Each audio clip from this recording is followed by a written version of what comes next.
626ตัดให้ก็จะเป็น62 66 92แล้วก็99เด้อค่ะ66กับหัว62กับกลับหัวเป็น92เนาะพอเนาะพอมั่นใจตัวใดก็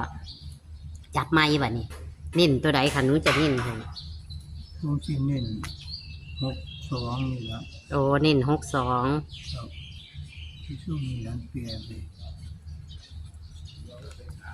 เน้นตัวนี้จ้ะเอาพอถือใบบัดนี้ถือใบมันจะทายเนี่ยค่ะพี่น้องนี่คือตัวเลขของพอตัวที่แท้จริงบังหันขอโทษขออภัยนะคะคือแอดพันตาไปเห็นเป็น0แม่พี่น้องแต่ว่าพี่น้องมักกระจัดรวดเด้อค่ะ06ค่าเทียแอดเขียนผิดค่าเทียมันมาอีหลี06นะแอดคือเพิ่นโดนบันดาลให้แอดเขียน